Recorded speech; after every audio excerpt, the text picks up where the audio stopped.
It is not me, folks. It is YouTube that is taking its time. No problem. Bob, would you be comfortable with reading the purpose and intent statement for the board this evening? I'll ad-lib it. Okay.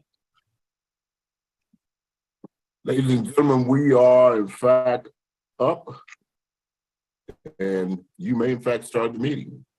All right. Good evening, board members and community.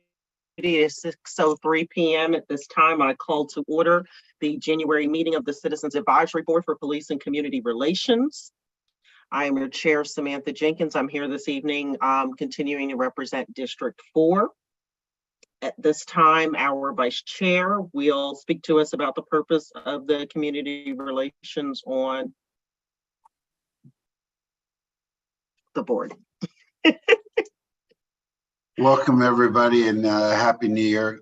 Thank you, SDPD leadership, for being here tonight. The purpose of the CAB, as I understand it, and the way we're actually trying to apply it, is that we look for ways to make the police department more responsive to the citizens, and the citizens to understand and appreciate and can find ways to work with our law enforcement partners.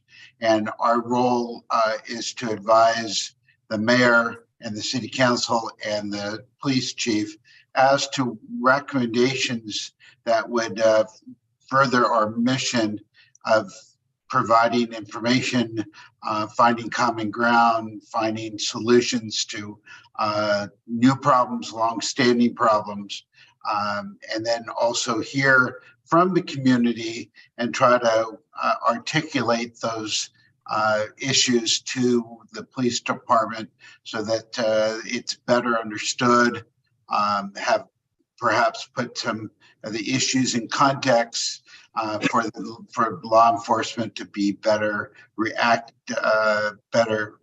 in reacting to issues and be proactive to keep issues from returning. So we are chartered by the city, and we have very outlined rules, and we have to work through these to fulfill our mission. And each one of us is obligated to represent their city council district or a special interest and relay those concerns and recommendations back to the board. So thank you. Thank you for that, Vice Chair Cole. At this time, can we please do the roll call? Hold on one sec.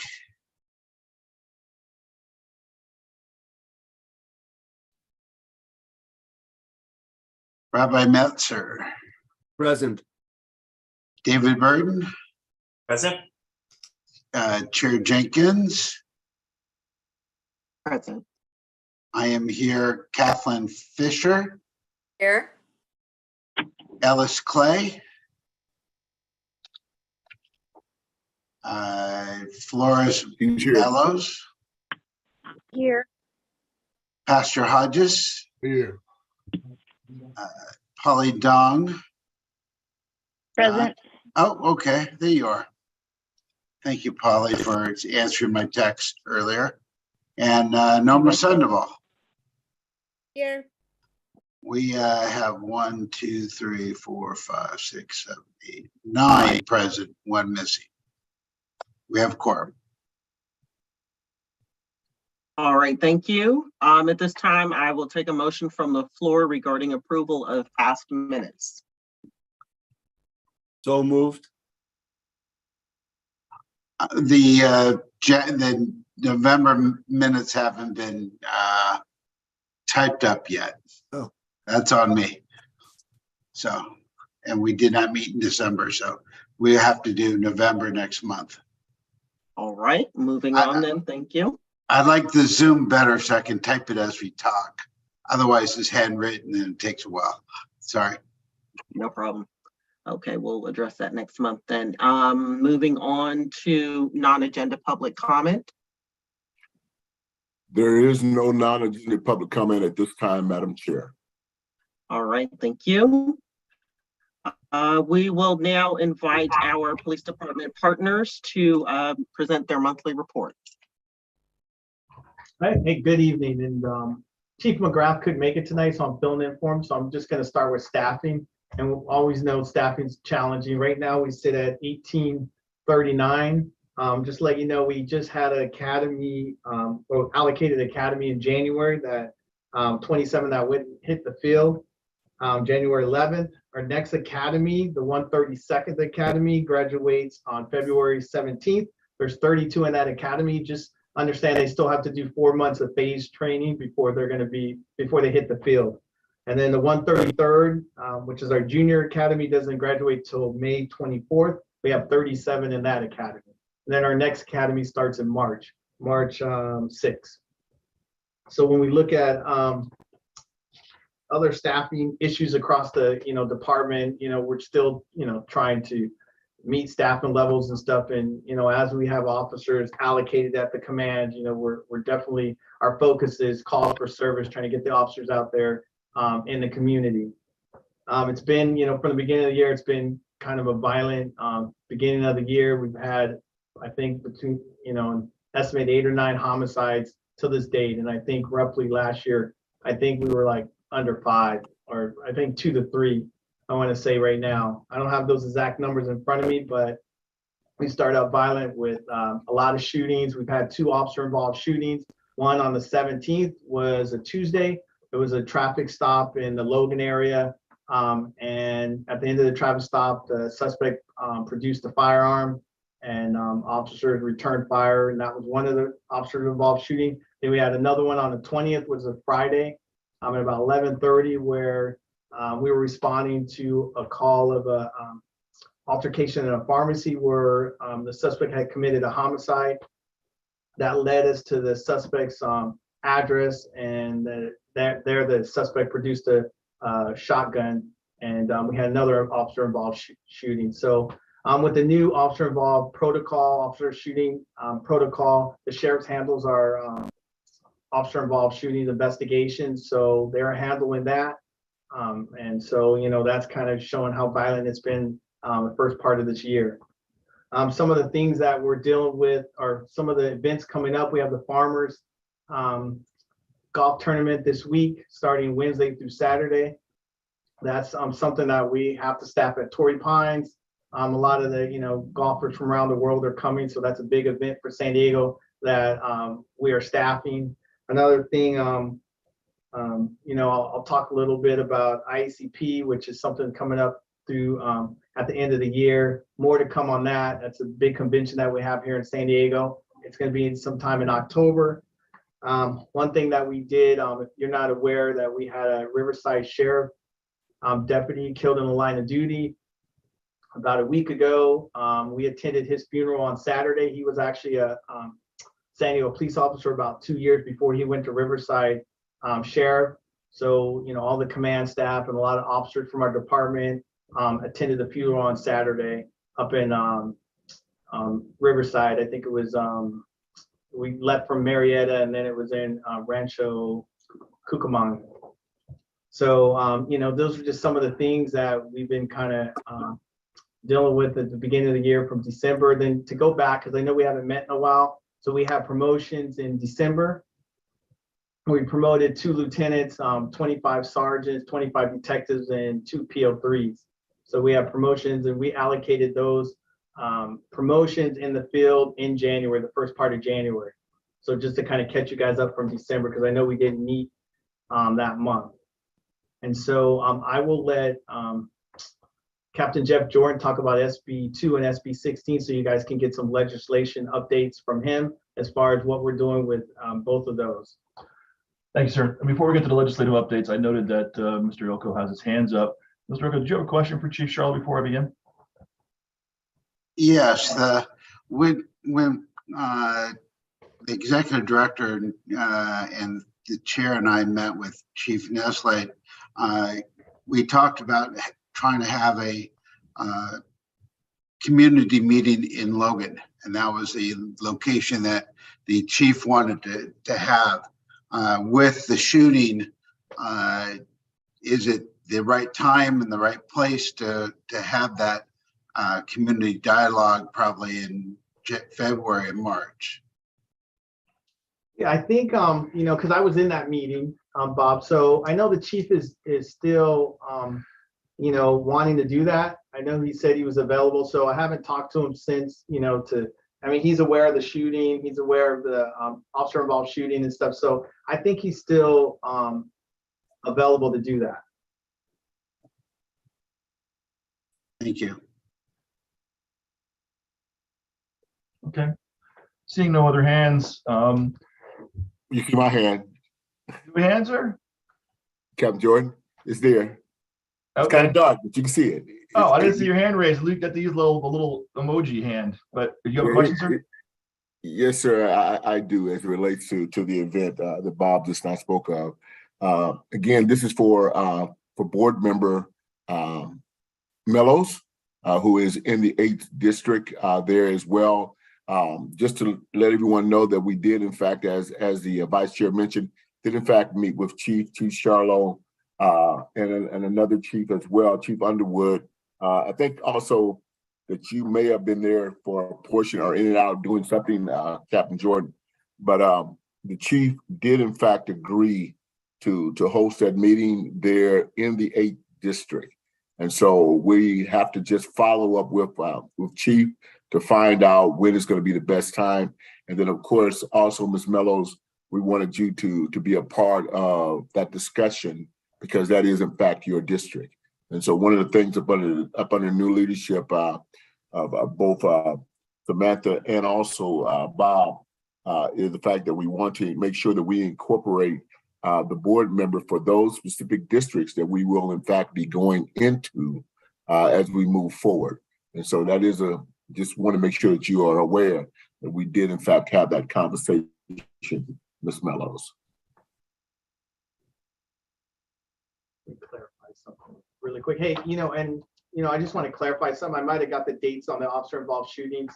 The one that happened in Logan was the January 20th Friday, and the one that happened where it was the pharmacy altercation was January 17th. I don't know if I gave those dates correctly, but I just wanted to clarify that for everyone. Thank you, sir. All right. I want to make sure I'm not missing any other hands before I start with the legislative briefing. Okay. So I know the board is always very interested in what the state of California is doing, and particularly in regards to legislative mandates and legislative changes. We just experienced two significant ones during 2022 leading into January 1st of 2023. The first would be SB 16. SB 16 has to do with the handling of information or Public Records Act requests related to sustained complaints. So sustained complaints, and it builds on 1421. If everybody remembers 1421, SB 1421, Senate Bill 1421 has been around for a number of years now. It had to do with us releasing information to officer involved shootings, force resulting in great bodily injury and or death. It also had to do with sustained complaints of dishonesty or sexual misconduct in the workplace. In addition to that, SB 16, now which went active really January 1st of 2023, but also allowed us about a year to go back and discover and find responsive records to 5 additional categories. They have to do with unlawful search and or arrest, excessive force, sustained complaints for failure to intervene in excessive force, and sustained complaints for discrimination. So recently on our website, we'll start with SB 16. We went back and we looked at 32 years of responsive history. The city of San Diego retains records probably longer than most agencies. And it has to do with our master retention schedule. So when we would say we retain documents longer, please note that state law mandates the minimum time in which you have to retain documents.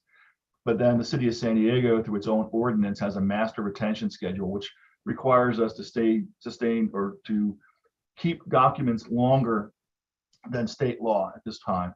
So for us, we went back and we looked at 32 years of records, and we discovered approximately 80 records associated to the 5 categories I just outlined. They were released and put publicly on our website. So if anybody wants to review those records, the City of San Diego, SB 16, mandated disclosure, those are up on our webpage, and they were released before the January 1st deadline. And then this will kind of dovetail now where SB 16 grew off the back of 1421. Another new law that was effective is SB 2. SB 2 is known as the Decertification Act or Police Decertification Act. A lot of people don't recognize this, but the state of California was one of, I want to say, 3 or 4 states across the country that did not have a state body empowered to decertify or remove a police officer's powers or certification. So now what ends up happening is this process will go through the California Post Police Officer Standards and Training. A board will be set up, and what will happen is the police department will begin to have to forward records to the Post Commission related to about 9 different categories. And if you were to ask me the 9 categories at the top of my head, they pretty much parallel what are required to release under 1421 and SB 16, the categories. Kind of what the Post has called it, or the state of California has called it, serious misconduct, which can lead then to California Post actually reviewing the records that are sent to the state and having a board that has not been named yet. I believe only one person has been named to the board thus far, but they would then review actions of serious misconduct at the state level and potentially decertify officers based on sustained complaints of serious misconduct. With that being said, that's all the legislation updates I have for you. And I'll turn it back over to Chief Charlo. Yeah, I have nothing unless you guys have any questions.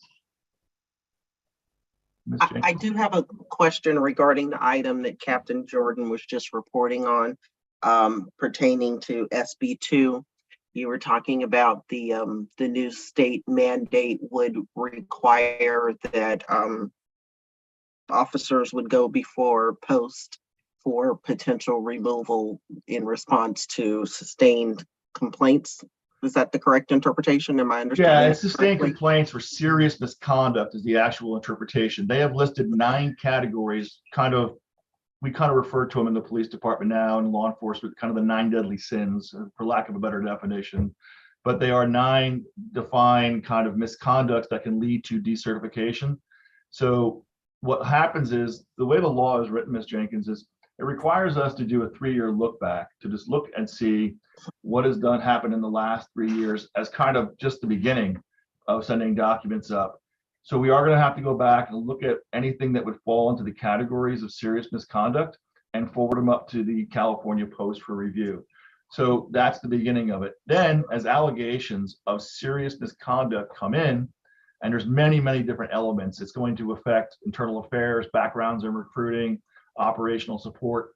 Some of the other things that are going to happen is as complaints of serious misconduct comes in under one of these categories, internal affairs, even without investigating, they're going to still have to forward those. Even an allegation will have to be forwarded up, at least so the state can track and then kind of monitor how we're investigating those types of complaints and ask for regular updates. Additionally, because now we're attaching a certification to an officer's post certificate, our human resources or our backgrounds and recruiting folks will have to certify that we have met all the elements required in SB 2 to actually hire an officer. And we'll have to file an affidavit to the state saying our background now, we attest that this recruit or this potential person that we're hiring meets all of the categories to eventually, after training, receive a post certificate. In addition to that, we will also have to notify the state every time somebody separates from our organization, whether they retire, resign, just decide to separate. We also now have to do timely reporting to the state for every reason why they separated, and then obviously update the state for the potential reasons why they separated. The state is going to be responsible now for kind of tracking all this information, and there is a national registry kind of people who've been decertified that we will be participating in, and that is a really broad bill. I could spend hours, and I will tell you the training on this alone, I think, was 40 hours that we attended. Very complex, very detailed, tons of requirements for the department. And we call it kind of a cradle to death almost bill. From the moment you're hired all the way until you separate from the organization, there's going to be mandated reporting along the way, particularly if you're involved or any allegations of misconduct or complaints. So it's kind of from the beginning all the way till the end and everything in between, much more mandated reporting to the state in many different categories. Thank you for that greater explanation. I'm wondering, can you tell us and the public as well what the 9 categories are of police misconduct? Off the top of my head, I couldn't tell you, but I can kind of give you a few of them. I don't know if I'm going to get them all correct, but they'll get into a lot of the categories I just mentioned. They kind of build off 1421. So your dishonesty, misconduct, abuse of power or law. Those are the kind of the big ones. I would have to refer to my PowerPoint and kind of pull it up for you. But they get really into excessive force, failure to intervene. It's like a lot of basically everything that we have to report on now under SB 16 and kind of 1421 really forms the foundation of what SB 2 is. And it looks very much, and I hate to say and give so much compliments to the state, but it looks like as they were prepping for 1421 and SB 16, that the serious misconduct was very much by and large tied into the release of records related to this already. So remember, I kind of mentioned the, officer involved shootings, if they were in policy or out of policy, or force resulting in great bodily injury or death, or sexual misconduct, in addition to that, dishonesty, building on unlawful arrest or unlawful searches, excessive force, failure to intervene, and discrimination. Those are at the core, really, of what can decertify you. And I believe there's also some elements there of the law enforcement gang, much like they've been alleged to exist up in Los Angeles. You get a lot of information about law enforcement gangs, that kind of stuff. So I would say, as best of my recollection, those are kind of really the elements of how the state has defined serious misconduct. Yeah, and Ms. Jenkins, we can get the board to list all 9. We'll get that to you, to all of you. Thank you. I appreciate that, Chief Charlo. Captain Jordan, you were referencing a PowerPoint. Is that for some sort of an internal training that you have done for your? We do. I have a very brief PowerPoint I can probably make available to you. It's a public document. Be more than happy. I think you'll get an idea from looking at the PowerPoint just how detailed it is and how much is required of the department to comply with the law. Yeah, if you could share that with us and we could have that for our next meeting, that would be really great. These are some very valuable information points you've brought to us this evening, so I appreciate that. And I'm wondering, when new legal mandates such as these come onto the horizon, does SDPD have a practice of, making any sort of public disclosure, posting on your website or anything that these new mandates have come aboard and this is how we are integrating them? You referenced having done 40 hours of training regarding how to comply, things of that nature. Do you all have a practice around that? We have made different announcements and we continue. Typically what we do is we also send information out, whether it's to the mayor's office, to the elected council members, usually summarizing all the legislation. Again, these are public documents. I think we'd be happy to share any kind of updates that we provide along with our council and stuff about the various things that are going on. These again are public records and, don't have a problem sharing information related to them. I appreciate that. I think going forward, it could be very helpful and informative to our work if we were able to receive that information at the same time that it's being shared with the mayor's office and council. Okay, I'll strive to do that. Just know, I believe too, there was a recommendation or a request to present at public safety. And when we do present at public safety, which I think it's no more PSNL and it's just public safety, PS. Right. So I'm trying to stay abreast of all the new acronyms with the city. But that being said, I'll also let the board know in case we do a presentation of public safety in the near future and to talk about the various legislative changes. And I think the City Auditors Committee recommended we provide a presentation to the Public Safety Committee about all of the legislation. I mean, we have produced now hundreds and hundreds of records that are on our website And if any of the board members wanted to go to our website in the city of San Diego for mandated disclosures, there's also an explainer there that kind of details all the records that we're required to release on our website as well. I see your hand, Mr. Brown. I'm going to come to you in just a moment. I just have one more question.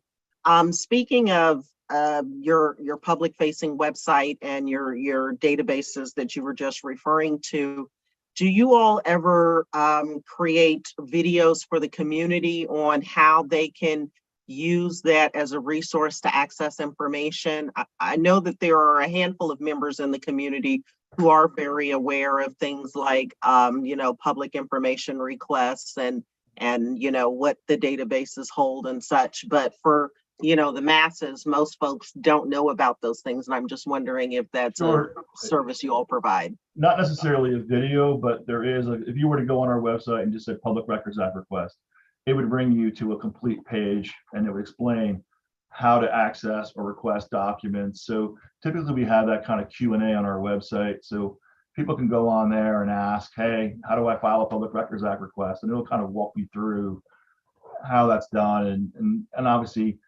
where we post documents. But for us, we do actually have a mandated disclosure page on our website that lists all the documents we're required to respond to via state mandates. And kind of Thank you what they so are. much. No worries. Yes, Mr. Brown, I think you're he's muted, sir. You're still muted. There you go. Okay.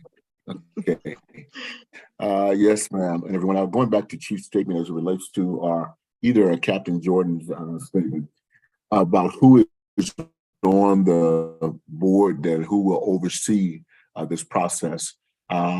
Is there any indication now whether or not it's going to be the politicians that are going to be sitting on the board to review this? Will it be citizens from different areas of the state? Might it be a part where CAB can play a role and be on this board as well to take a look at those different incidents where the officer has been referred up to them? So in response to your question, under the SB2 board, it requires, I believe, certain professions, whether it's legal or activism or law enforcement. It's kind of like almost like the RIPA board in many ways, where there's kind of a variety of people who are appointed to the RIPA board from many backgrounds and many professions weighing in on that. So I believe the only person I know that's been nominated to the board, I think it's through the governor's office or the Senate, the California Senate. I believe Tony Atkins has nominated one person from the ACLU, and I forget her name, but I believe she's the only one that I'm aware of. And then I think Porak was able to nominate a law enforcement candidate, and then the rest of the candidates are being nominated by the governor. I don't have an update on that process about the various positions. They haven't been filled yet. And I think most people are waiting for the governor's office to kind of weigh in and make their selections. But they are going to start getting information. And I know we have already started, I believe, participating in this process. So I expect those nominations, and we can try to look to see what they are, but I believe nominations have already been made to the governor's office to fill from the various boards and or commissions. Thank you for that, and I really appreciate that answer. As we go to take a look at even CAB being involved in the RIPA board, that's all I have for now. Thank you, so appreciate that answer. I just have one follow-up for Ms. Jenkins. Or would you like me, the SB2 stuff, would you like me to forward that to Mr. Brown? If you could send them to both Mr. Brown and Mr. Ilko as he, collects documents and such on behalf of the board, I'd appreciate that. Okay, I'll try to look for our training material tonight, try to get it out in the next 48 hours or so. Thank you. Appreciate that. Did anyone else have any other questions for SDPD this evening? All right, seeing no hands, we will then move forward in the agenda. Thank you so much, gentlemen. Thank you so much. Madam Chair, before you go on, Yes. I'm sorry. The chief did No, go invite ahead. us to, for everyone, okay? The chief did invite us to, I think that you have a Wednesday morning briefing. And so either, someone from the executive team and or myself will be attending those briefings on Wednesday morning. And so just wanted to bring that up to everyone. And those are the briefings where they have the stats on what's going on within the San Diego community as it relates to crime in different areas. Yeah, no, you're definitely welcome. I think that's like 8:30 in the morning. We go through all the divisions and they report out on the different incidents throughout the city. So yeah, no, you're definitely welcome.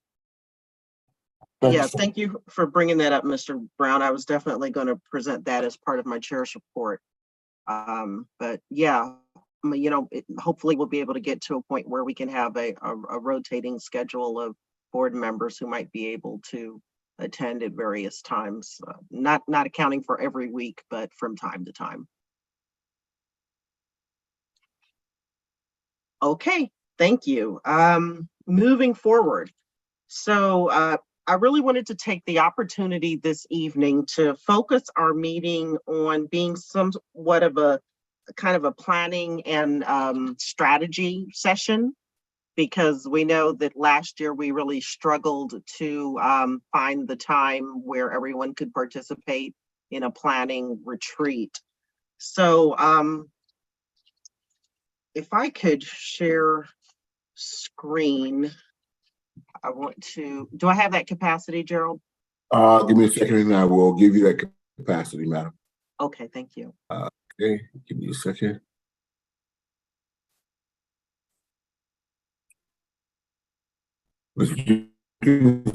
You are now co-host. You should have the capacity to do that this year. Okay. Let's see here. Find my document. Okay.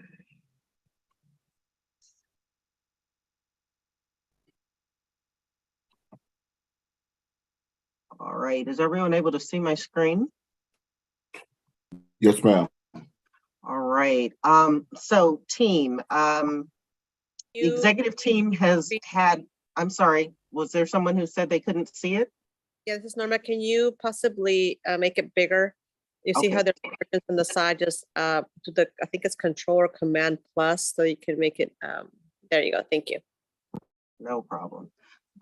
So the executive team has had a number of meetings since the beginning of the new year, where we've discussed topics that could be potential points of action for the board and our intention and desire for how the board can move forward in 2023.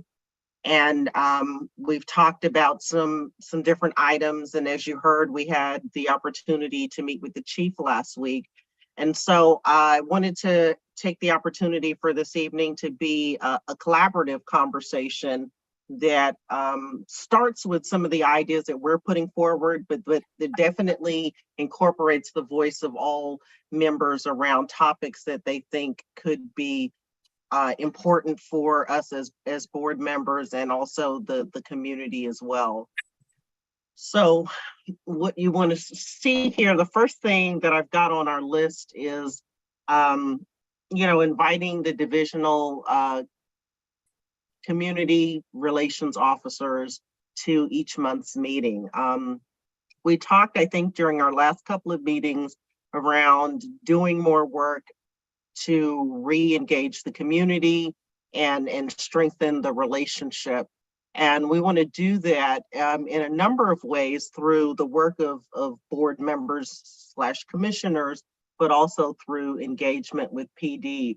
And so where we said we wanted to look at having a featured district for most of the meetings throughout the year, looking at having the commissioner who represents a particular district connect with their community relations officer and invite them to come to the meeting to talk about their work in their community, what the issues are, what the concerns are, and how they have intentionally built relationship.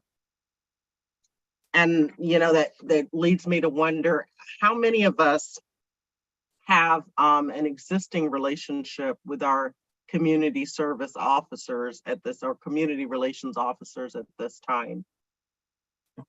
Have you all had the opportunity to get out and make connections and build relationships? I see Bob's hand, and the view that I'm in right now is making it hard for me to see everybody. So let me think that's better. How many of you have a relationship with your community relations officer, know who they are? Okay, Kathy. Okay, Ms. Can I Melrose? just add something real quick, Samantha? please do. So one of the easiest ways to, I know that we've been Zooming on all meetings or most meetings, but like for us, our Claremont Town Council, our community relations officer always comes out to that. So, a lot of those meetings like that, those are the best ways for you to make contact with your officers, right? Your community relations officers in your area. So, and I met ours, we just switched to a new officer. So, but I'm just saying that's a really good way to do it.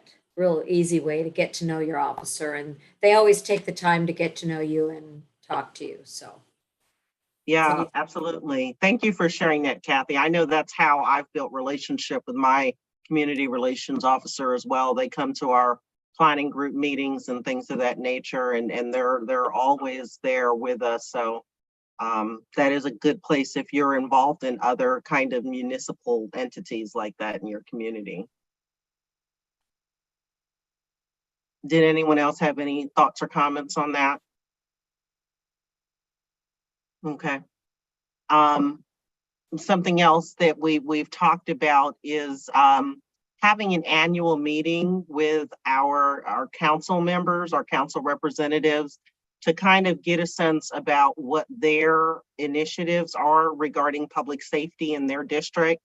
As Captain shared with us, they are now moving to just a separate public safety committee. And so that is designed to help kind of refocus the work of the committee and not have it get into topics related to kind of the livability of communities. So taking the opportunity as early in the year as possible to get that meeting on the books with your council member can be really helpful to informing our work. And just so you know, I've asked Mr. Brown to start making those connections on our behalf. And I think we have gotten responses back from, is it 2 of the council districts so far? You're muted, sir. I'm sorry now. It is for the districts that we've got response back from. And so they're giving us some dates and we will get those dates out to everyone. And as you said, Madam Chair, I think the key to all of this is making sure that if at all possible, if the district rep for that district, for example, with Joe LaCarver's District 1, that if the rabbi has some time and available, when we set those meetings up, that the rabbi will be able to attend, and so forth and so on with the rest of the districts. Because we want to make sure that they know who is in fact serving for them. And so that's it now. Right. I should have prefaced this whole segment of the meeting with saying that we're going to be looking forward to having a higher level of engagement from all of our board members than we've had over the last year or two. Naturally, COVID has really changed the dynamics. People were homebound for, obviously trying to preserve their health and safety for the last couple of years. But now as we're really re-entering society and engagement with community, I think it's important to us to return to that mindset as a board and really recommit to our level of commitment with the work. And that's been something that I've been asking everyone to reflect on the last couple of months. Like, are they in a space in their lives and are they prepared to be able to engage at a higher level than what we've been doing of late? I'm sure you all have heard that there, over the past year, has been some discourse in the community around what the value of CAB is. Like, what is our product of service to the community, right? And so I think if we can get to a space where we're doing the work with greater intention and creating an increased number of opportunities for contact and education and information of our public, then those questions will start to dissipate. Did anyone have any thoughts on that? I really want this to be a conversation, not a lecture. That's not the space at all that I want this to be in.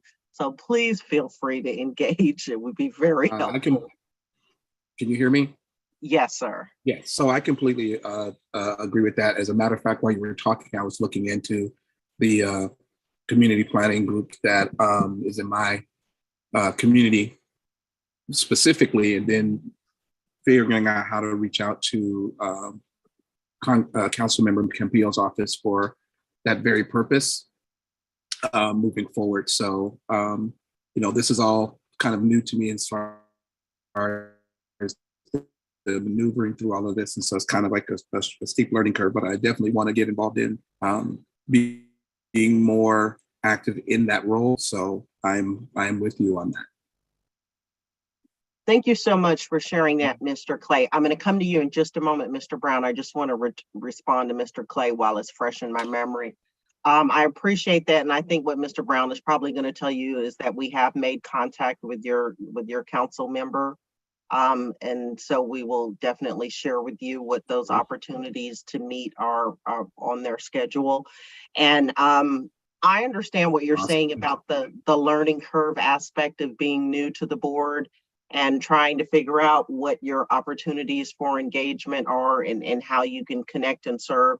And I appreciate that. I don't think you had quite clicked on to the meeting just yet when I, shared with some of the members who were present that I recently created a shared Google Drive for CAB members that I saw that. Yes. Okay, great. So it contains some historical documents that may provide you some context and support for building a better understanding of what the work is, what informs our work, and how we can reference those things for moving forward.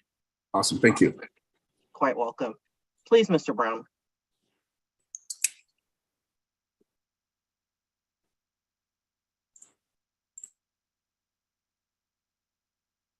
You're muted, sir.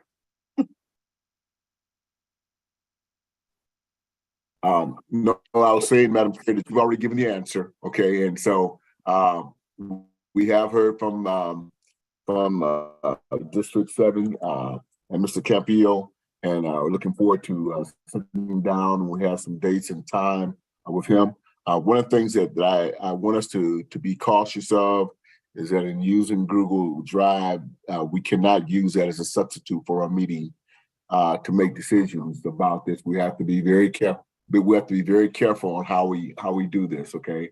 And so just wanted to mention that to folks who will get caught up in the serial meeting as it relates to the Brown Act. I appreciate that reminder. And it is strictly, being used as a repository for information for the board. It's going to have things like, I don't know if you've had the opportunity to peruse it yet, but some of the different reports that have been done by various entities regarding SDPD, statistics and engagement and RIPA related data, where we can place resources or articles that we come across regarding best practices in community policing, trends, things like that, could inform the group just around topics related to our mandate, for previous recommendations, things like that. But yeah, he's absolutely right. We don't want to get into a place where we're infringing on the Brown Act and being outside of, requirements and policies. So If you it's change not going to be a place of discourse. Go ahead, Norma. I'm just gonna raise my hand, sorry for interrupting. If you change it to view only versus the open shared communication, it would be a way for us to avoid that. I'm also wondering if there's a way to have it stored in the city, maybe with Gerald's, or maybe not Gerald's, but creating maybe a cab email where if the city has Gmail, it could be stored under that venue, because right now if it's stored under your personal email, I'm just wondering how, if you step down from chair or if you leave cab, how that would impact the continuity of having access to those documents. So if we're going to have a shared space, maybe creating it where it's accessible to the public at all times without ever breaking it, also as a transparent way of us making sure that our public always has access to those documents, as well as our CAB members. Thank you for those concerns. If Gerald can facilitate that, I'm open to it. My concern is once it gets into the hands of city bureaucracy, it never gets done.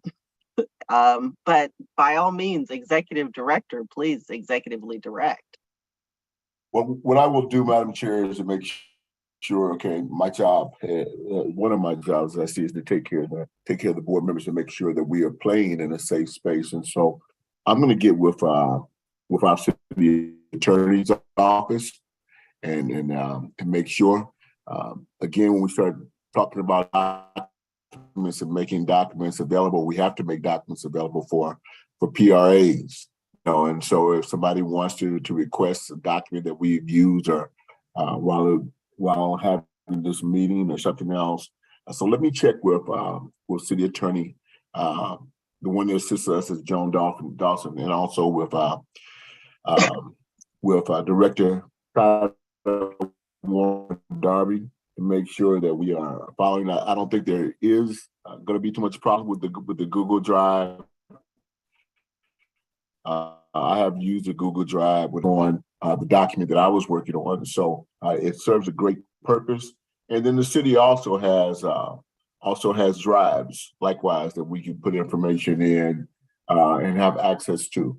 So I don't want to give you the wrong answer, so I'm going to check with the city attorney. All right, and hopefully then by next month's meeting, we'll have an answer on that and it doesn't become something that drags on for a year. Because I know just the bureaucracy sometimes, it's not a reflection of you, but just the bureaucracy of, getting something new happening in the city.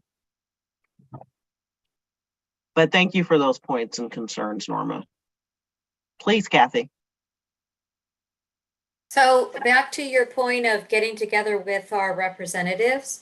So I was in District 6 with Chris Kate, and then they did the redistricting. So now I'm under Jen Campbell in District 2. Claremont is now under District 2. So you don't have anyone else under District 2, right? Other than me? No, ma'am. Mr. Brown, have we had any response yet from District 2?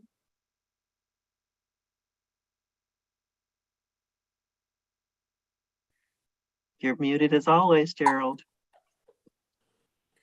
You see what happens when you're trying to do the right thing and not talk. Poor Gerald.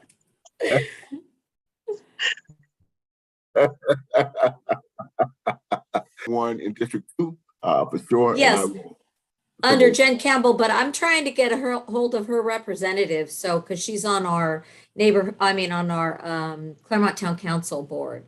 So, I'll try to get a hold of her and see if I can, get together with Jen, and because I've never really talked to Jen before. I was with Chris for, I don't know, 2.5 years or so. Right. Yeah. But if I might, Madam Board Member, Venus Molinas is the executive director for Dr. Campbell. And so we don't know if we can get in for a meeting with Dr. Campbell right now is the response I got today, but we can meet with Venus as well. And so I've known Venus for over a decade now. And so we'll reach out to Venus to see if we can get you on the books with myself and maybe one of the other executive board members. Okay. Thank you for that, Kathy. I know with the redistricting, some of us who may have had, pre-existing relationships may have to establish new relationships now. So thank you for bringing that to our attention. Let's see. Okay, so returning to the list. Okay, so we've had the conversation around, connecting with our council representatives, finding out what their public safety agenda is for the new year. And as I said, Mr. Brown is facilitating that for us. And I really want to be intentional about getting those on the books as early in the calendar year as possible so that we can use it to inform our work moving forward.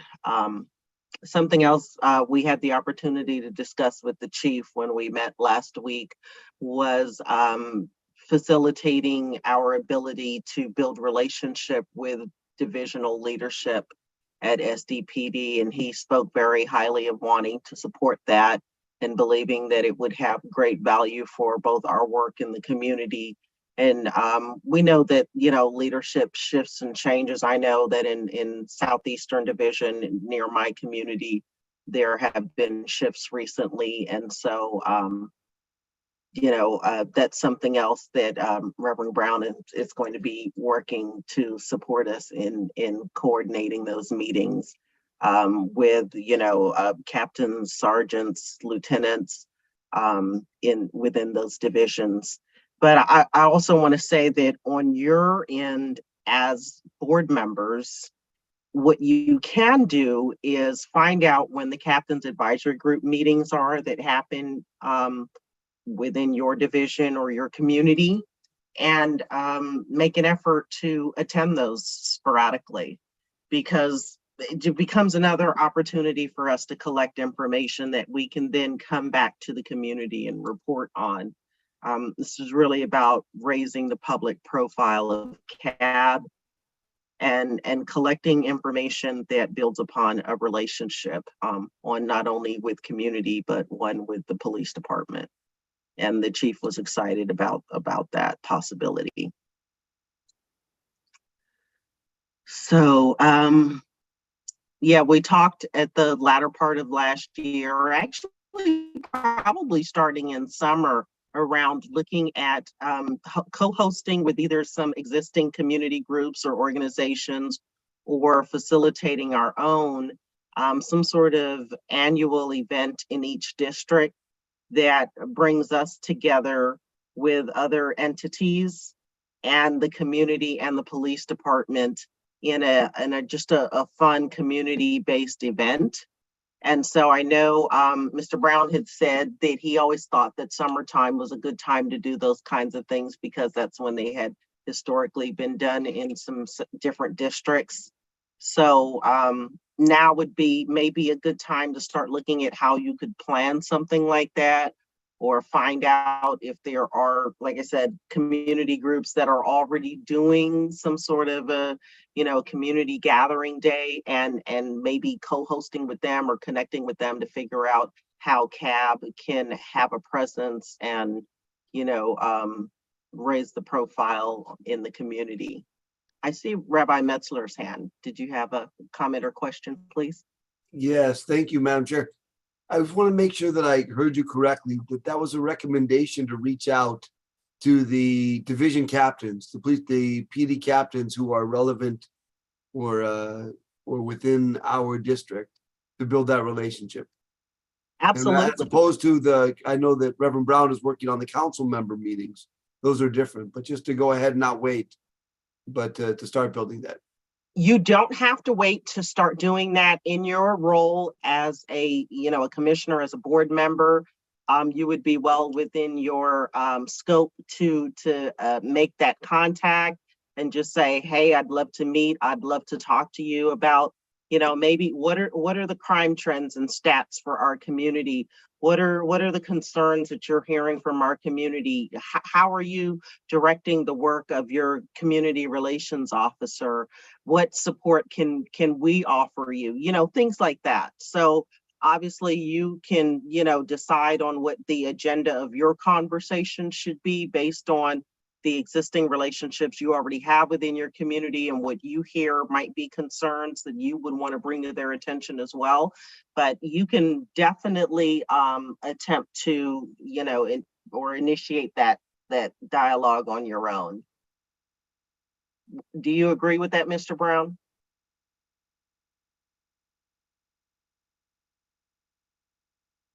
I do wholeheartedly. I had to take myself off of mute first.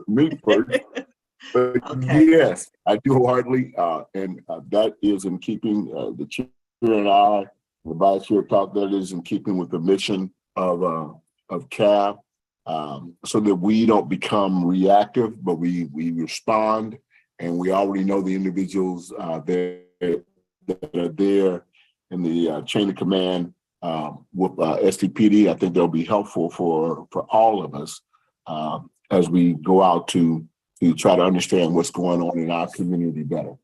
Yeah. Thank you for that. And like I said, a great starting point for that might be just trying to get into your next captain's advisory group and being an observer or being an active participant. Those meetings should be happening regularly. And, you know, if they're not, then that's a point of information as well, but they should be happening regularly. Have any of our board members had an opportunity to attend a captain's advisory group in their community? Okay, I see Bob's hand. No, it's something I'm looking forward to doing. Okay, I see Ms. Mellows. I haven't had the opportunity yet. Our division has just gone through some transition, and our new captain is getting things in order, and I understand she'll be resuming those soon. All right. We've talked a bit about monthly features. So we did obviously our first monthly feature, and I want to thank Mrs. Mellows for really stepping up, taking the initiative around that. You know, recommending a site for us, and having that, you know, facilitating the conversation and supporting the engagement with her community. And we're going to continue that because we know there are some emergent issues in her community. But in the same way that Mrs. Mellows did that in response to concerns in her community, any of us can do that. So I'm wondering who's interested in being the next featured district. I know I'm looking at obviously doing a District 4 piece, and I've reached out to my community relations officer. He's shared with me that he would, you know, love to come and be in conversation with us soon. But does anyone else have a month in mind that they're interested in having their district featured? We've been talking about this for a little while, so y'all have had a chance to think about it. I'd very much like to do it. I thought it was going to be this month also. I actually reached out to Councilmember LaCava's office and hadn't heard back, and then the holidays. So it didn't happen for this month. I'm sorry that I didn't proactively reach out to you earlier, because I thought that I was going to do it in January as well. Had sent out some feelers even for a place, but had nothing, just for the record. Hadn't managed to do it. February, I think I'm not able to make the meeting because it's a week later than it would have been if it wasn't for President's Day. But I would love to, whether perhaps the March meeting. Okay. Let me take a quick look at my calendar. Okay. Sorry, that would be on.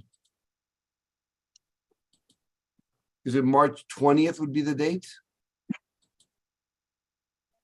Jeremy, do you have a calendar in front of you? Yes, ma'am. Give me just a second here. Okay.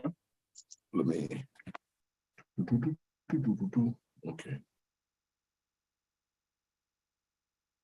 I am looking March 20th. Yep. That looks like it would be March 20th. March yeah. 20th. March 20th is a good day.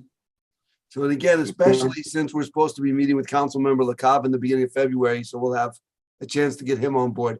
I would be willing to volunteer for the March meeting. Excellent. Okay, all right.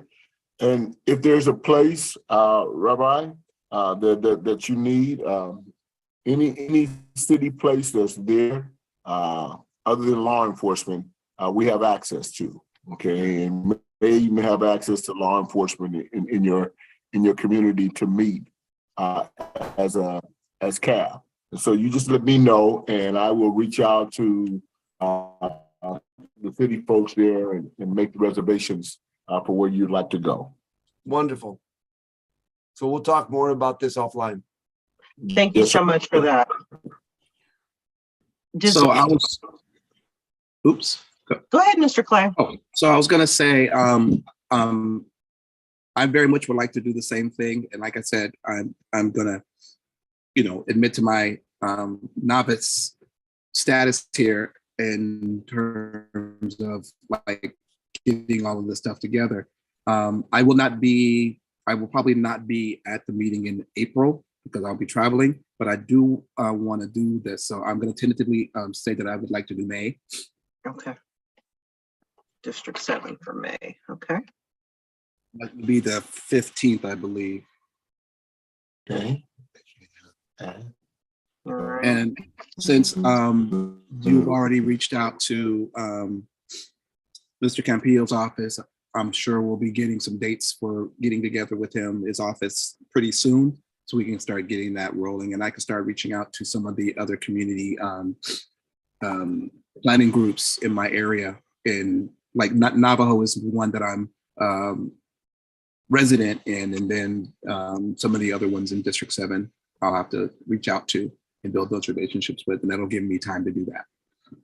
All right. Thank you so much for that. So Mhm. right now it's looking like February is going to be District 4, March is going to be District 1, and May District 7. Do we have Mhm. anyone who would be interested in hosting April?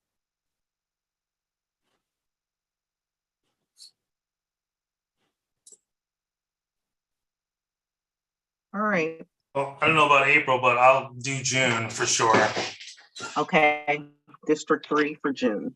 Okay. Yes, ma'am. It's open right now, right? We don't have anyone for District 9. No, So I would say we could do April in District 9. Okay. And I could look into, I'll connect with Gerald on that one, April, yeah.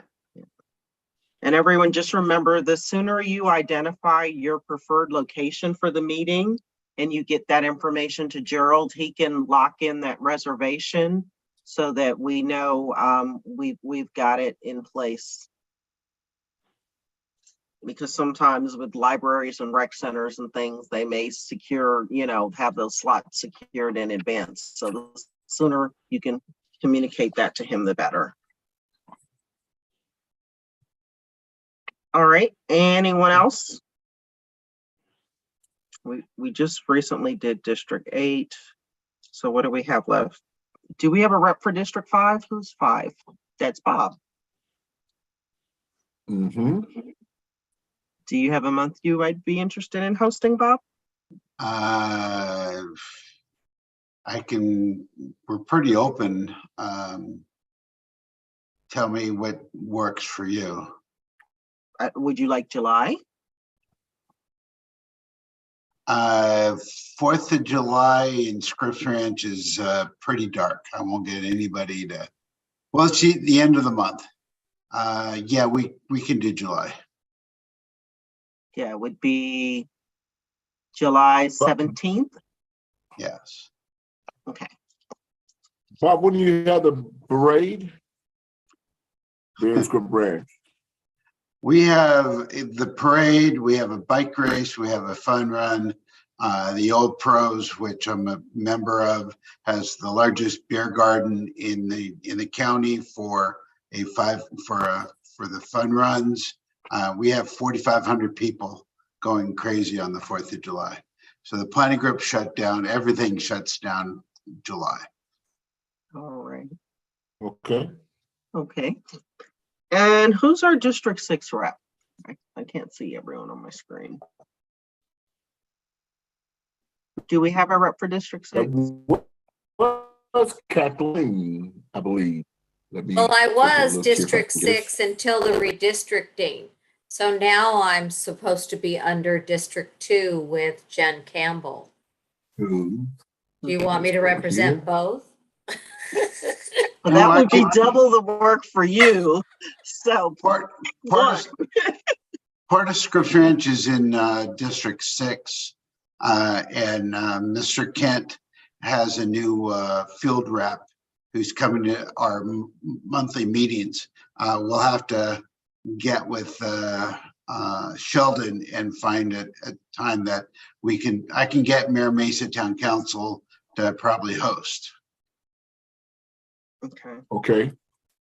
So Kathleen, as the representative for what is now District 2, would you like to take August?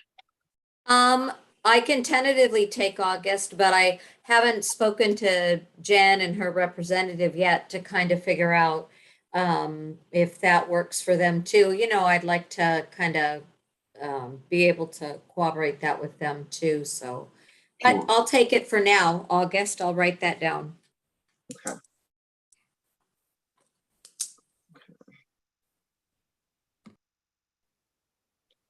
All right. And last, that leaves us rolling back around to Ms. Mellows. And so that would be September. Ms. Mellows, would you be okay with hosting in September?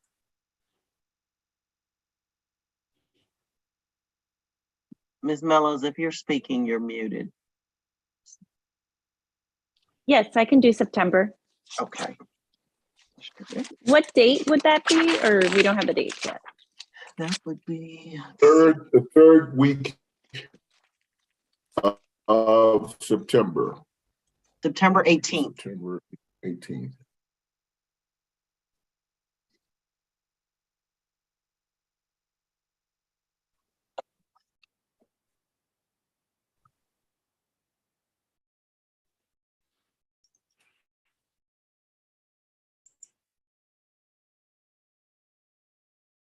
And did Norma say she was going to take on District 9?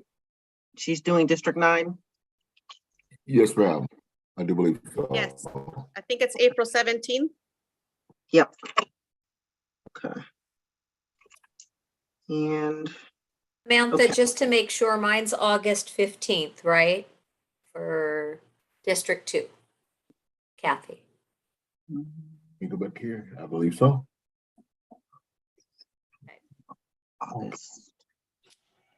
August 21st is the third Monday. Yeah, that's August 21st.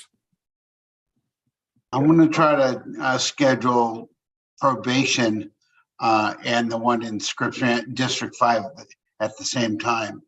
There's a probation academy training facility right next to a brewery, so we can meet at probation and walk over to the brewery afterwards, Okay. if you're interested. Okay. Wow. Okay.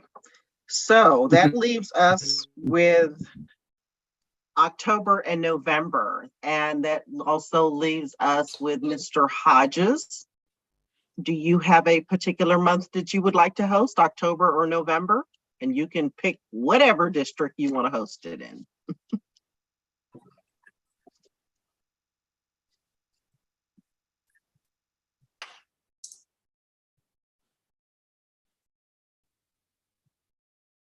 Did he go back on? Dr. Hodges?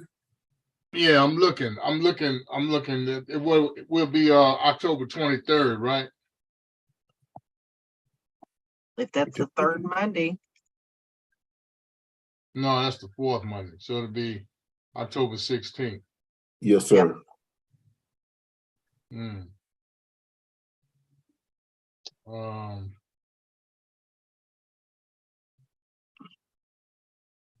Yeah, probably October 16th. And you say I can do it in any district. Well, I mean, I live in Spring Valley. Mhm. So, Well, that's outside of the city, sir. yeah, yeah, I know. I don't know. Well, if you're in Spring Valley, you're just over the way from the Skyline Paradise Hills Library. Yeah, Yeah. okay, So that's just an idea. okay. But I'm writing you down for October 16th. Yeah, tentatively. Put me in pencil. You in light pen, sir, light pen.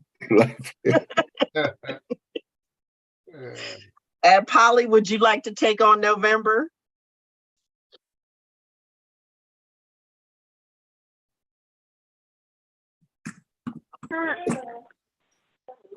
Yeah, this is Polly. Yes, I can work with Executive November. Director Brown to find a location. Yep. Okay. All right. Okay.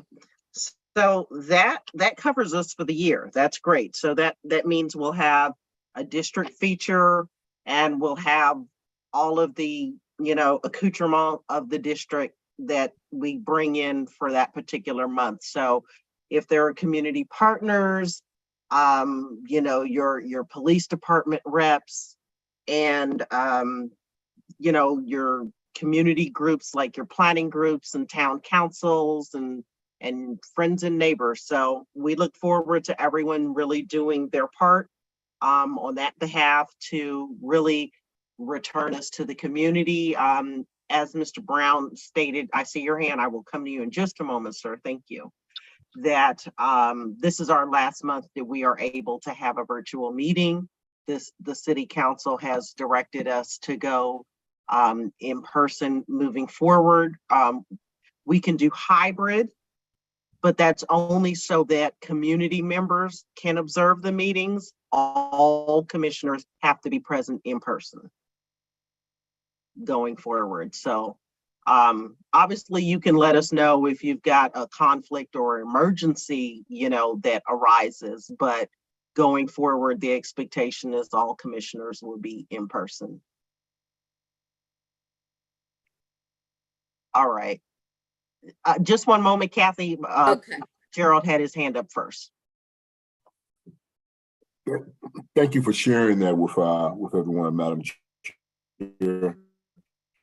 Also wanted to just throw out there and put this out there. One of the things that we did probably about 4 or 5 years, it was more than 4 or 5 years ago, about 6 years ago, was we did Better Block with law enforcement. We did it in southeastern San Diego off of 38th Street with the congregation from St. Jude's Catholic Church and several other congregations.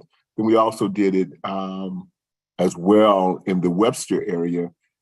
We had about 3,000 people come out the day that we did the Better Block there. And that was simply folks coming out to interact with law enforcement, to interact with their neighbors in the street. It was sponsored by both law enforcement, being the San Diego PD department, the mayor's office, as well as the churches and synagogues in certain areas would get together and would plan this at the substation. So that might be something for consideration for CAB as we start talking about the summer months, as we start talking about issues of in certain areas where they need more of a presence. The student was there, it was free for the kids and the family. And it's another way of getting folks to interact with law enforcement.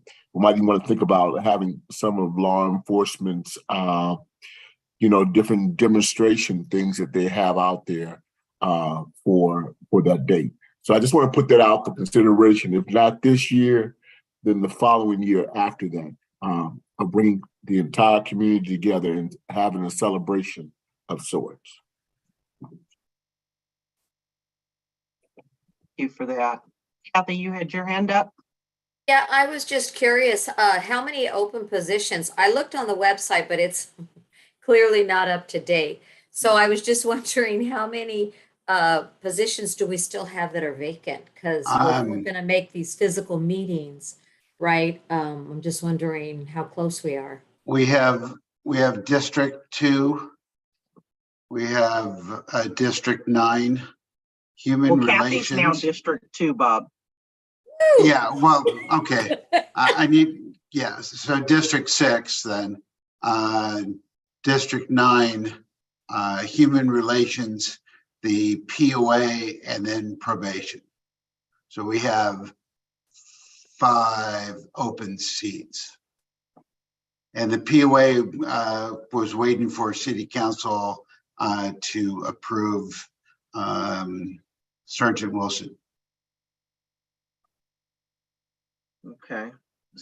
But it's just to approve him. It's not to approve their continued presence on the board, right? Correct. Okay, so he would be the person that comes back then. Yes. Okay, cool. Okay, so Gerald, have we reached out to District 6 about filling that vacancy since, you know, the redistricting and the vacant slot in general? We have not yet. I will work with you, Gerald, and Sheldon, the City Council rep for Mayor Mesa. Part of Scripps Ranch is in District 6, so I need to develop a relationship with his office anyway. So I would like to work with you on District 6 and to find somebody in District 6 to take over. I appreciate that, Mr. Vice Chair. District 6, and we made all the district aware, everyone, the shortage and the fact that when we were in May of last year, June of the timeframe of last year, we started talking about the redistricting, and we were told just to hold on to after it's happened. And so now it's happened, and we see there needs to be some adjustment that needs to be done. And Bob and I will approach this together to make sure that we get a great representation from District 6. Okay, thank you. Bob just mentioned something about human relations, and I'm wondering, Gerald, since you previously served as the executive director for the Human Relations Commission, do you have any thoughts around who we could get to either liaise from that board or who is working in that space that might be interested in joining this board? To your last question first, I don't know about who's working in that space would be interested in joining this board. I'm sure that there'll be a couple of folks there. As you know, the director, Chida Warren Darby, is now filling that space at interim executive director. And talking with Kirsten Rizzo, who is the former chair, I believe that Tootie Thomas, Commissioner Tootie Thomas, who is the chair now. They are very interested in working with the CAB because they see where our paths cross. As a matter of fact, and the same thing with Director Chida. She sees where our paths are all intertwined in some way or another, whether you're talking about CPP, the Commission on Police Practices, or CAB, a Citizen Advisory Board, or you're speaking about the Human Relations Commission. We all have been called that happened in our city. So that's a long answer, but to say that Christian Rizzo and Commissioner Thomas are both interested in working with the CAB. Okay. So yeah, that's something that we can follow up on as well with your efforts. So let's see. I don't know if you all are aware, if you all have been following the state RIPA website, but it has come to my attention that Amar Campa-Najjar, who is a pretty well-known actor in our region, has been appointed to the state RIPA board. And I've asked Gerald to see if he can connect with Mr. Campanajar about, coming and talking to us about his work on the RIPA board and what his vision is for his role there, so that we can build a direct relationship with the RIPA board and stay abreast of what's going on there, and so that he can, carry the information from the community to them as well.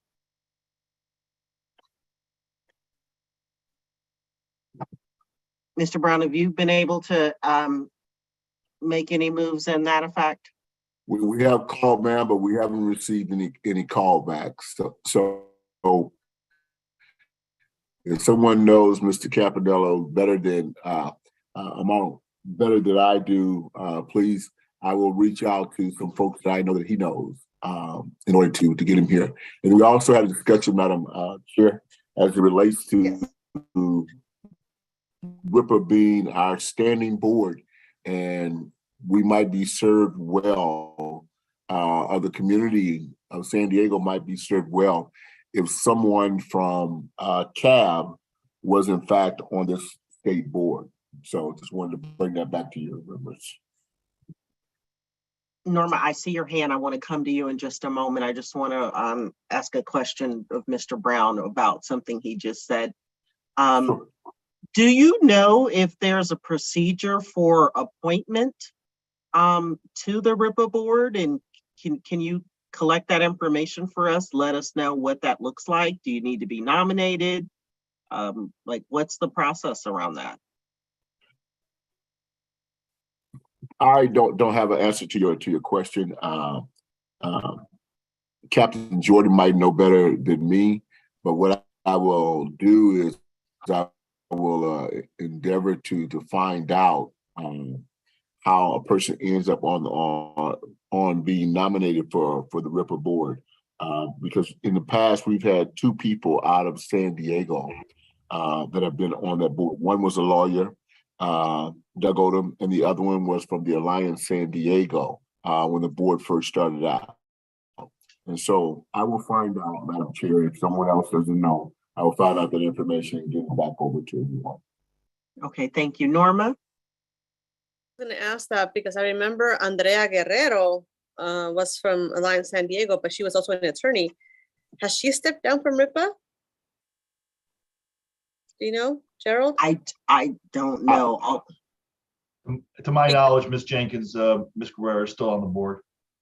So if we already have Right. a member from San Diego on the RIPA board, I think it would behoove us to reach out to her that's from our region, and to reach out to someone that, just because he's a celebrity who happens to be on this board, he may not know San Diego, to advocate for our interest in this region. So if we're going to reach out to RIPA, my recommendation would be to get someone that's from our region.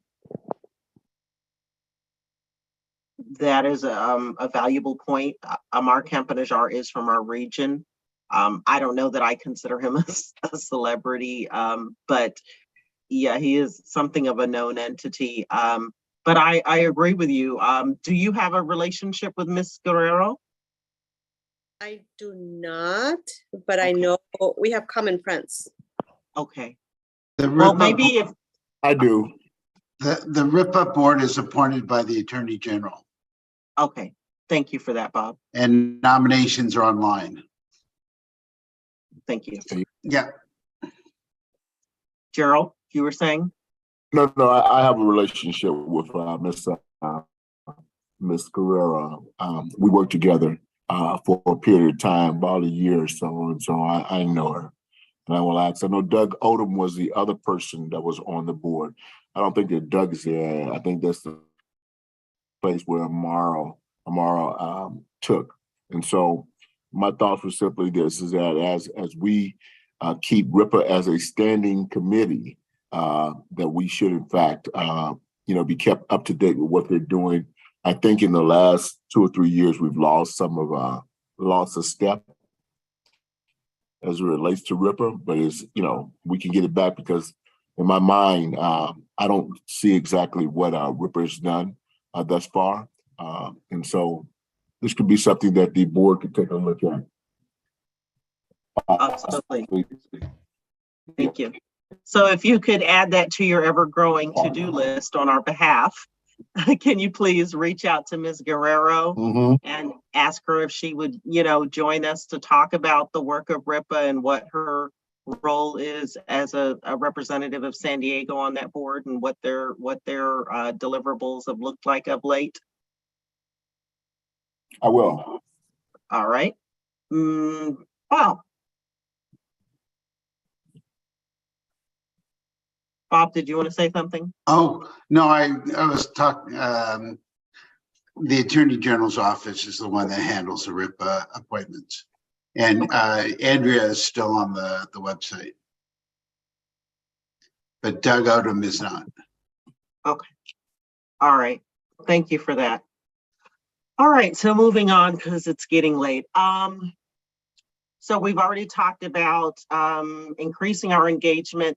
And some of the ways that I've been thinking and that the executive team has been thinking about us doing that is having possibly a rotating slate of board members who are attending certain meetings in the community. As has already been shared this evening by Captain Jordan, it's no longer public safety and livable neighborhoods. Now it's just the public safety committee.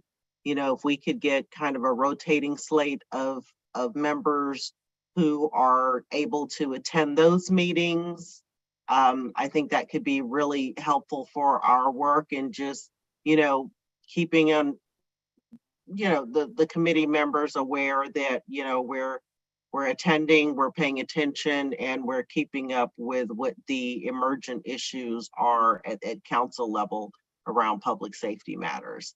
And then when, whichever member attends on a particular month, come and be prepared to report back to the committee and the public, the board and the public, what was discussed, what were the action items, that kind of thing.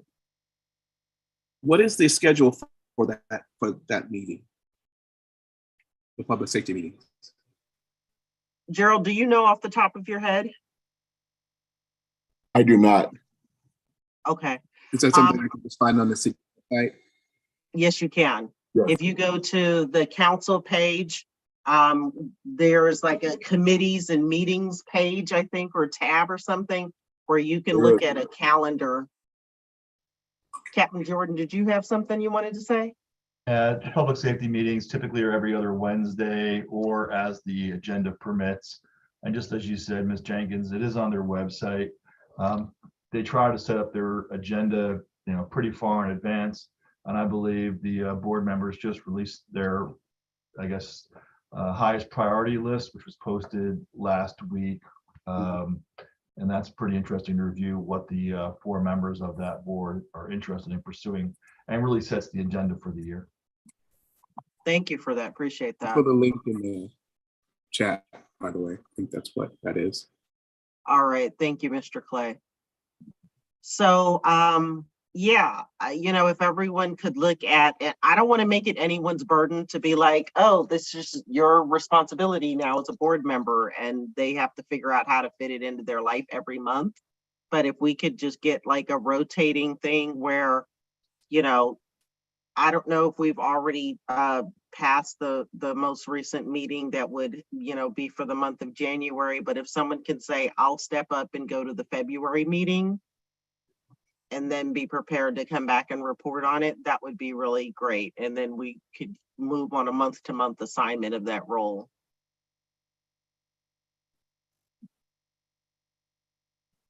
Does that seem like something that anyone here could commit to doing for the February meeting? I'll take the first one. Oh, I'm looking at the chat and it looks like someone already said that they would. Okay, I can't see the go chat. to the Thank next you for one. sharing that. Okay. Diana volunteered. Okay, Yeah. very cool. Thank you so much for that, Adriana. Okay, so she'll attend the February meeting and come back to report to us. Appreciate it. February 15th, it says here, 2 p.m. All right. Thank you so much. Appreciate y'all stepping up. All right, let's see what else we got here. I had an opportunity to meet with someone who, I was talking to them about what they thought if they had recommendations to make around issues related to community and policing. And something that came up for them is some sort of recommendation from CAB around a community-minded training for sergeants, because what they were sharing is that once a person gets into the sergeant role, a lot of their work becomes, forward facing with the community as opposed to more, I guess, internal. Mr. Brown, do you have an understanding of kind of how the role of an officer shifts when they get to the rank of sergeant? And I don't know if Captain Jordan would want to comment on that as well, and what that looks like as far as their relationship to community. I would defer my answers to Captain Jordan or to the chief. So the chief just stepped out for a meeting, take a phone call. I guess there was another mass shooting incident, not in our city, luckily, but he's getting some additional details on that. Looks like in Northern California. With that being said, when sergeants are promoted, they typically attend a couple different things in regards to training. We have an in-house, we call it, sergeant training school that kind of talks about what they need to do internally as supervisors. We also send them, there's various post schools related to that. There's what's known as Sergeant Leader Institute, SLI. But if we were looking to embed something or add something to their in-house agenda, which I believe is a week or two, it might be something that if CAB wanted to take a look at that kind of training and get an idea of what newly promoted sergeants go through as far as in-house training, that might be something that we can work with Captain Mars and our training division to get the most recent updated training that they provide in-house. And then maybe we can talk about some feedback on your part about if there's anything that we'd be interested in or look to maybe provide some input on that. I don't think obviously we always look forward to your input and recommendations, and we'll see if we can work with Captain Mars as far as kind of getting the latest calendar or information that they get in-house. But just note, there's also post trainings that they're required to attend. Many of our sergeants attend advanced training, which is Sergeant Leader Institute, which is kind of looked upon very favorably for trying to promote to lieutenant. And I know there was just a number of courses that are out there to kind of enhance their skill set as they take on really additional responsibility in managing a squad of officers. Thank you for that, Captain Jordan. I don't know personally, and so I'm glad to have you here to be a part of the conversation. Would you agree that once they get to the rank of sergeant, that there is a higher level of community engagement in that role? For my opinion, absolutely. It's you're typically taking over a squad of about 6 officers, and you're assigned to, say, a beat, and you're responsible for that. And there's a lot of times where lieutenants are bringing the sergeants and introducing them and say, hey, I have sergeants working around the clock, kind of the face of the organization at 3 o'clock in the morning or whatever time that may be. And I can remember attending many community meetings as a sergeant, answering, questions from all different kinds of groups. I mean, as you're aware, Ms. Jenkins, I think, before COVID, it was not uncommon for the city of San Diego or the San Diego Police Department to attend roughly 170 community meetings per month throughout the entire city. Many of them are attended by community resource officers as well as sergeants, investigative sergeants, to kind of update folks what's going on. So it's pretty common. And I think what you're going to see is we kind of bounce back from COVID, much like things have changed in the meetings where you're going back to more community-based meetings away from the online. I think what you're going to see from the San Diego Police Department is also greater attendance and a commitment to really get out and push those community meetings again. Obviously, we've had some concerns from some of our elderly members who, have been apprehensive to get out there, but I think we're going to get out there. And like I said, when Chief Charlo gets back, I know we had another mass shooting up in Northern California. He just stepped out to take a phone call on that. Okay, thank you so much for that, Captain Jordan. Gerald, did you have something you want to say? I see your hand is up. No, ma'am, I'm good. Okay, all right, thank you. Okay, and so the last couple of things on this list are getting board members involved in doing research regarding best practices that are connected to community policing. Obviously, that is a significant part of the work that we should be doing here as a board. And I'd love to see each of us start taking initiative to, get online, look at articles about what's being done in other major cities, in other states around improving community policing, what strategies are being employed, how is it working out, are there any policy or procedural changes that are being implemented in other places that are having either positive or negative impacts, and how they could be amended or adopted on behalf of communities in San Diego. And so if we could all just maybe get ourselves on some listservs or start subscribing to some newsletters, or if we already have subscriptions to certain publications wherein we might come across articles or, publications related to community policing, racial profiling, trends in public safety that we could share with board members in the community. I'd love it if we could all start engaging in that work. Anybody have any thoughts around that? Well, memory serves me. I know it's been a while, maybe a year or two. Actually, no, it's been like 3 years or so that we, as a board, agreed to look at the framework of the 21st century policing practices, and we actually created a work plan around it. Are we moving away from that now? Are we seeking others? Because it would be just like we're chasing a new bone instead of giving follow through with the first one that we had agreed as a board. Okay, well, Norma,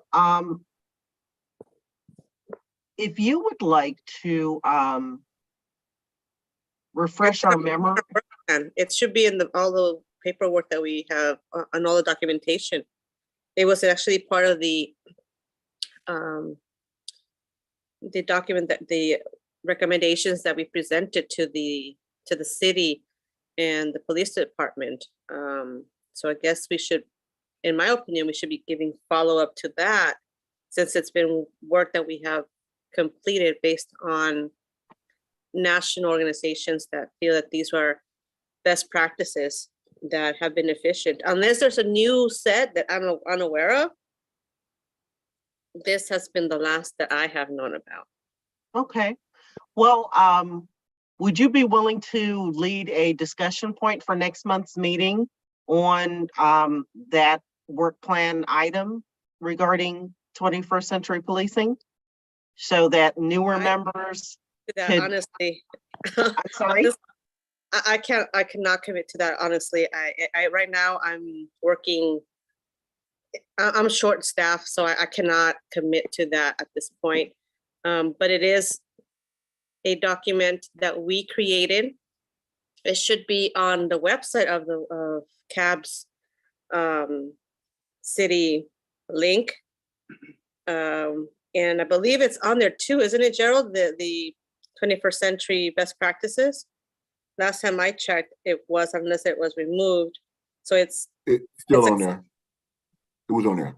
Yes. Okay, and Gerald, do you have this work plan document that Norma's referring to? I do believe I have it. It is a few years old, but we have it nonetheless. Okay.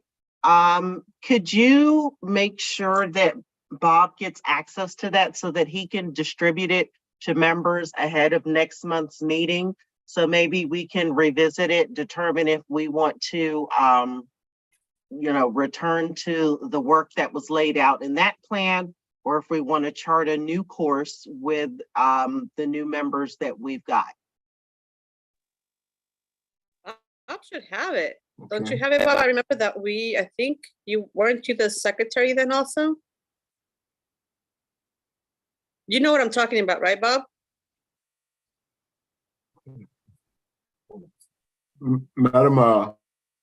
Madam Chair, can I share my screen, please? Please do. Let me Yes. stop sharing. Just to make sure I have the right document. Okay.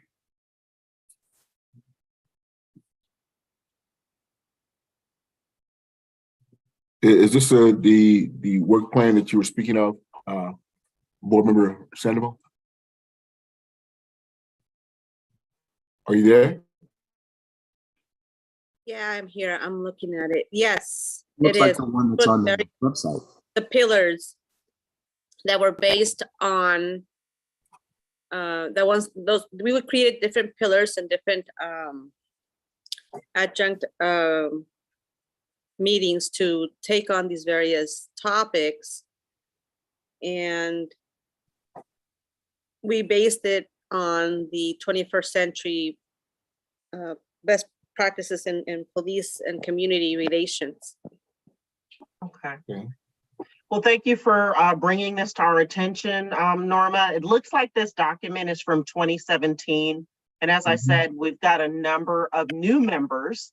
So I would love for everyone to have an opportunity to review this document ahead of our next meeting, and we can make this an agenda item if you got that, Bob.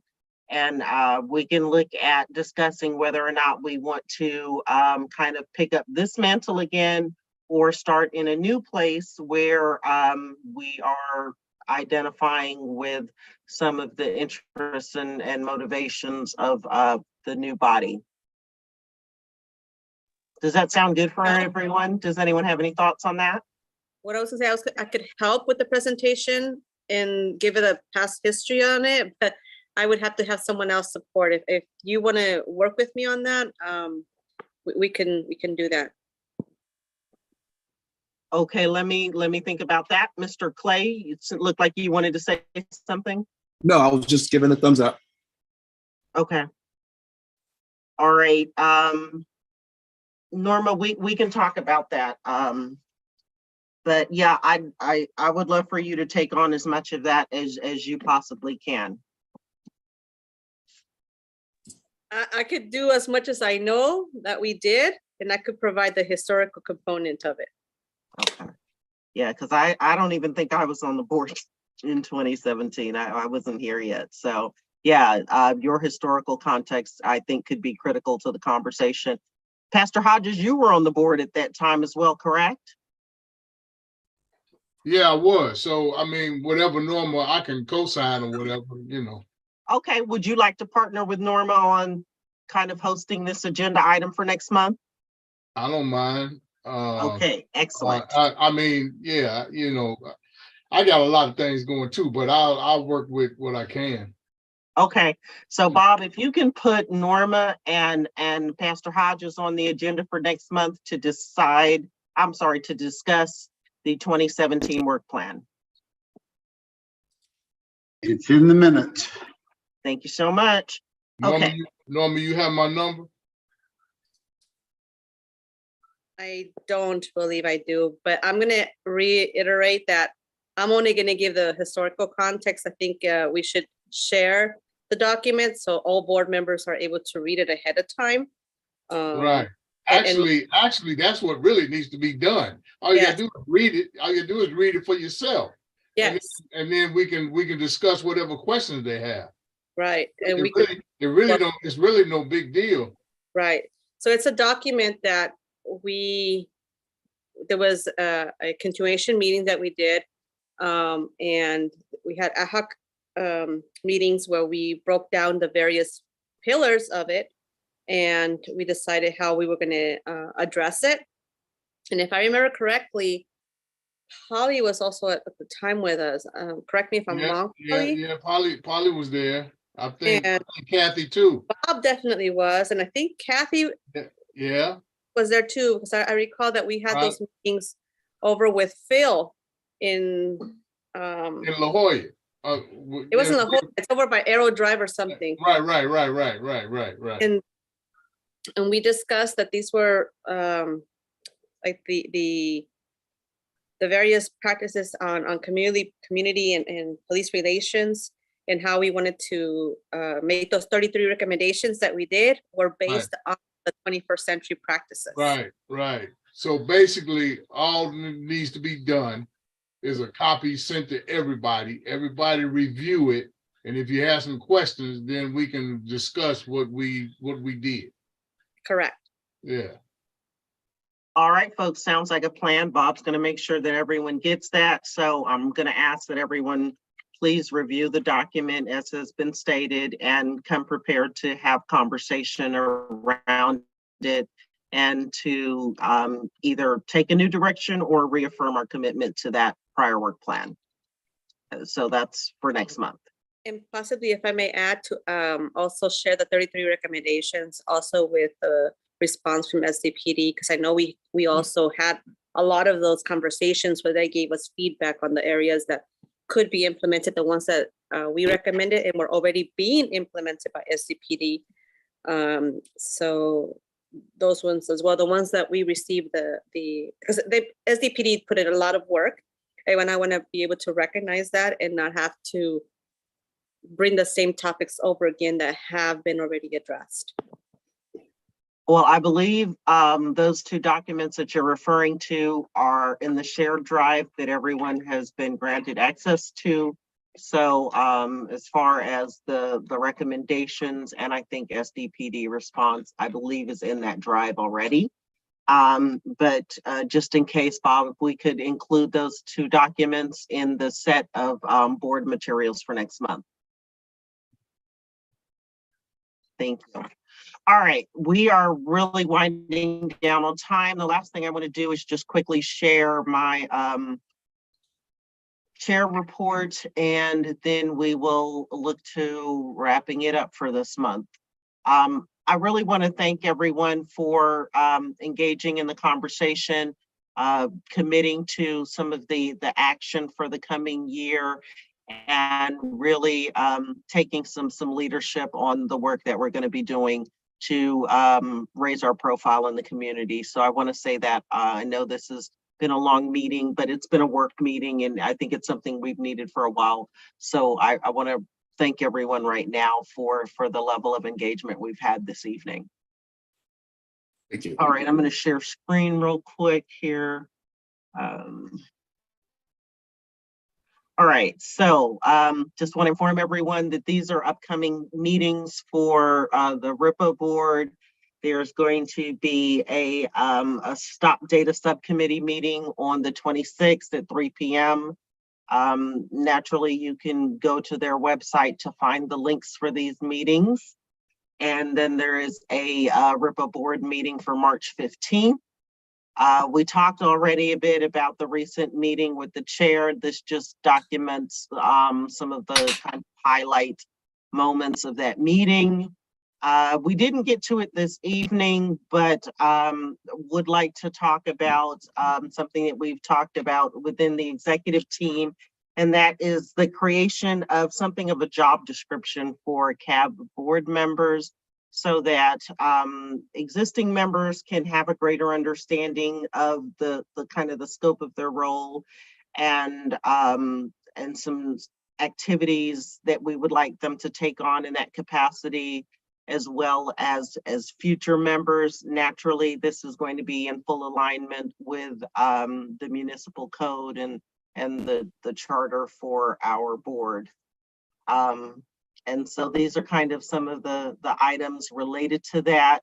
This document will be made available to everyone for consideration after the meeting, as we are nearing the 8 o'clock hour.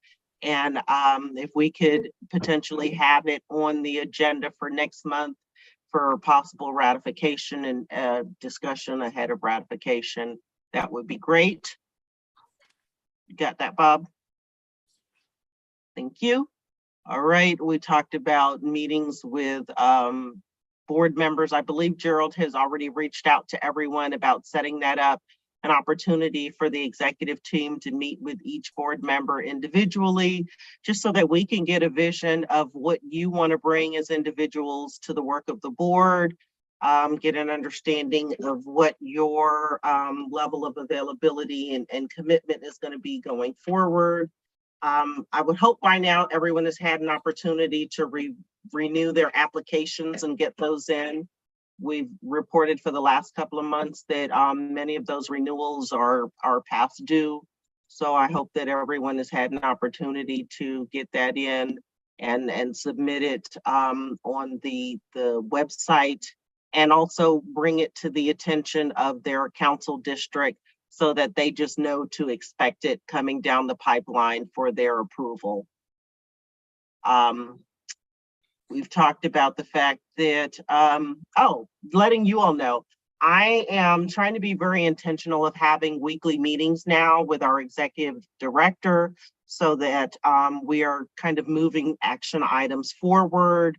We're coordinating meetings. We're just trying to facilitate the work of the board in as efficient a manner as possible. And he has been really supportive in making himself available to those. So I just want you all to know that that's happening, because I do believe in transparency and leadership, and that's important to me.